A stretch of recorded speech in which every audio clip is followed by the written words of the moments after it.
In this video, we are focusing on finding the length of the hypotenuse. The hypotenuse is opposite the right angle. So as you can see in these diagrams, you have a right angle as indicated by the box in this triangle, and you start there and you draw a line to the opposite side, which is the longest length of this triangle, and you label it. Hype for hypotenuse.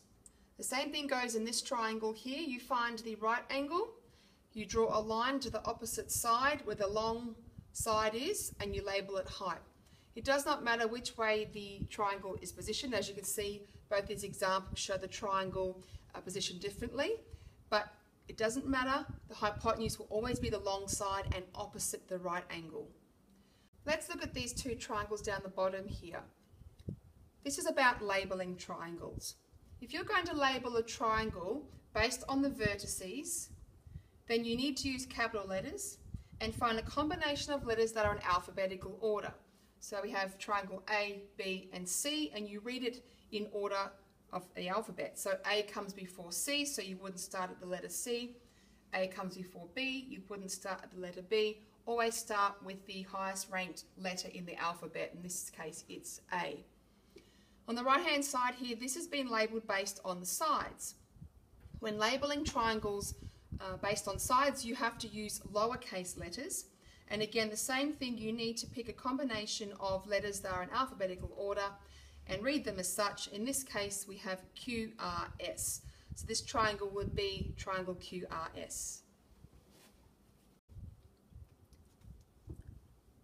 So we are now going to look at actually finding the length of the hypotenuse, calculating the length based on what we're given. The rule for calculating the hypotenuse is hype squared, so hypotenuse squared equals side squared plus side squared, or also commonly known as c squared equals a squared plus b squared. I'm going to use this rule here. Before we do anything, we have to label the triangle. I need to know what my hype is and what my sides are.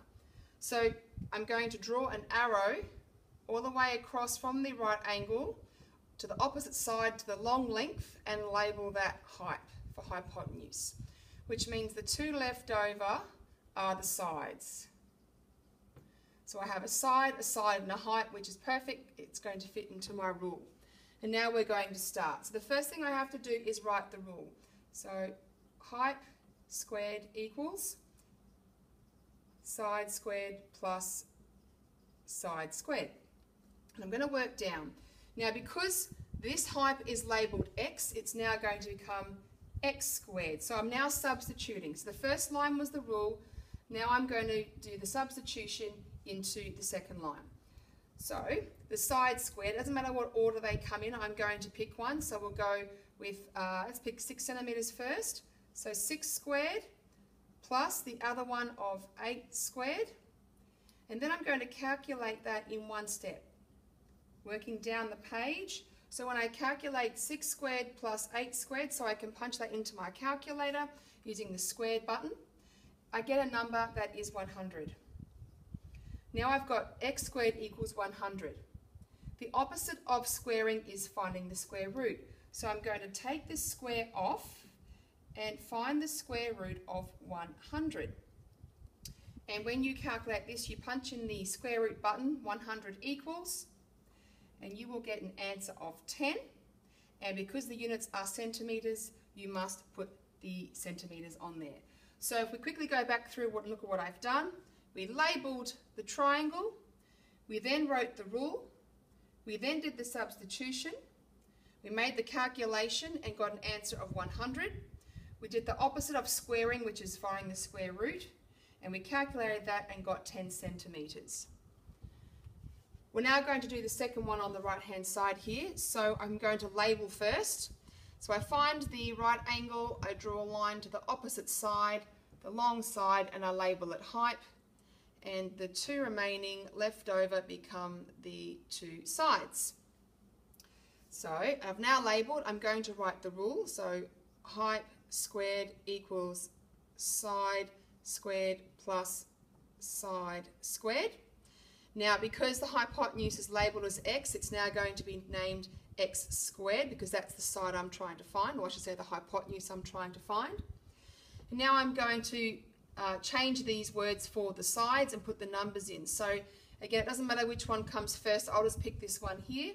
So 15 squared plus 21 squared, and I can do that in one calculation. So in my calculator, I go 15 square button plus 21 square button equals, and I get an answer of 666. The next line, I'm going to do the opposite of squaring. I'm going to find the square root. So I go and put the square root of 666. And when I calculate that, I hit that button first, the square root button, 666 equals, and I get an answer of 25.8069,758. And I have to write the full display because I do the rounding at the end. So let's just say we're going to round to one decimal place here. I put a line between the first and second decimal and underline the looking number. Because this is a 0, it means this is going to stay, because anything that's positioned between 0 and 4 tells me that the rounding number stays. So it's going to be 25.8. The units is meters, and there we are. The unknown side is 25.8 meters long. Now we are going to find the length of the side. Before we were finding the length of the hypotenuse, so we were given the two side lengths. In this case, we're given the hypotenuse, one side length, and an unknown side length. So to calculate this unknown side length, the rule has been changed. So our new rule is side squared equals hyp squared minus side squared, or a squared equals c squared minus b squared. Again, I'm going to focus on using this. So the first thing we have to do is label the triangle, starting at the right angle box and moving across with an arrow to the long side and labeling it hyp for hypotenuse, and the other two remaining sides are labeled side. So step 1 has been done, we have labeled the triangle. Right, number 2 is writing the rule. So side squared equals hyp squared minus side squared. Now that's done, we are going to substitute in for our second line. And because side squared is the unknown of x, we're going to change that to x squared equals. And now substitute the value of the hyp in, which is 5. That becomes 5 squared. And we're going to subtract the other side, which is 3 squared. And we can calculate this in one go. So x squared equals, if you punch into your calculator the 5 squared button minus 3 squared button equals, you will get an answer of 16. And then we do the opposite of squaring and find the square root. So we place 16 under a square root symbol, and you punch into your calculator, square root button, 16 equals, and x equals 4. Because the units are centimetres, you must place centimetres there. So this 4 centimetres is the value of this unknown side, x.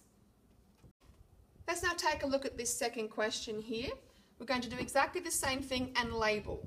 So we start with the box, the right angle, and we draw an arrow across to the long side and we label it hyp. And of course, the other two will be labelled side. Okay, now we're done, we write the rule. So side squared equals hyp squared minus side squared. The second line is our substitution. So we know that this unknown side we're trying to find the length of is called x. So x squared equals, and we now substitute in the value of the hyp, which is 12.8, and we put the squared there, minus the other side we're given, which is 8.6 squared. And again, we can calculate this in one step. So with your calculator, you punch in 12.8 squared button minus 8.6 squared button equals, and you're going to get an answer of 89.88. Now we've not finished here because the opposite of squaring is a square root. So we write the square root symbol and we place that number underneath.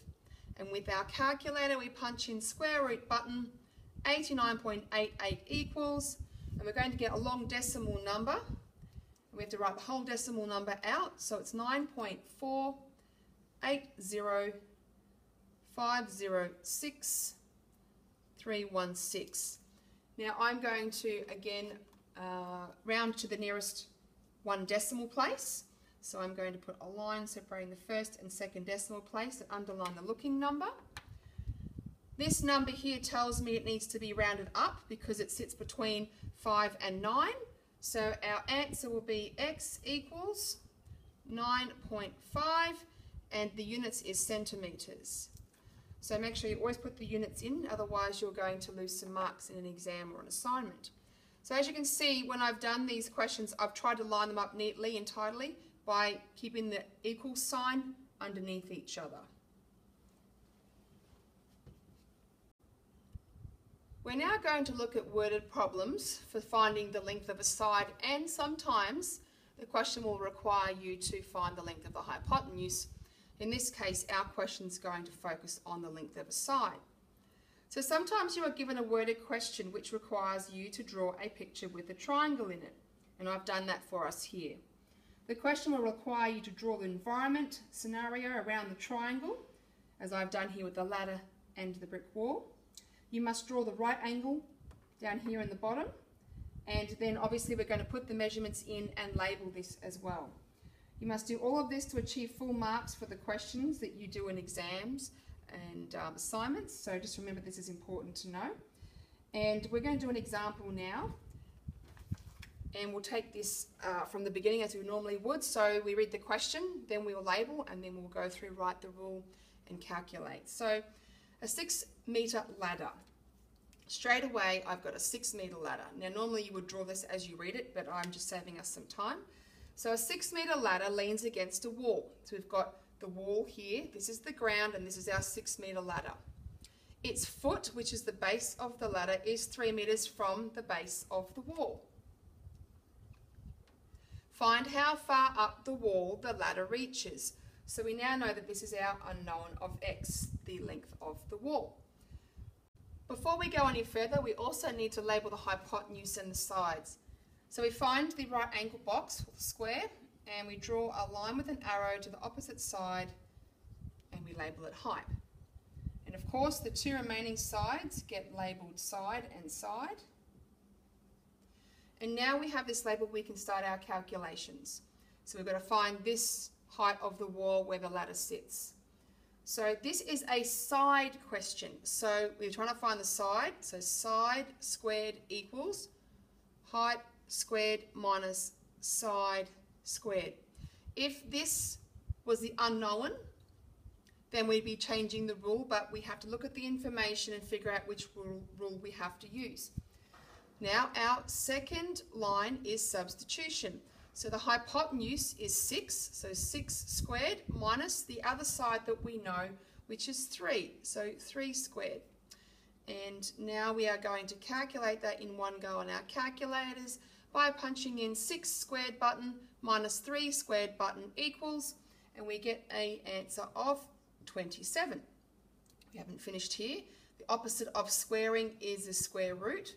So we now place the 27 in the square root symbol, and we use our calculators and we go square root button 27 equals, and we get a decimal number, so 5.196152423.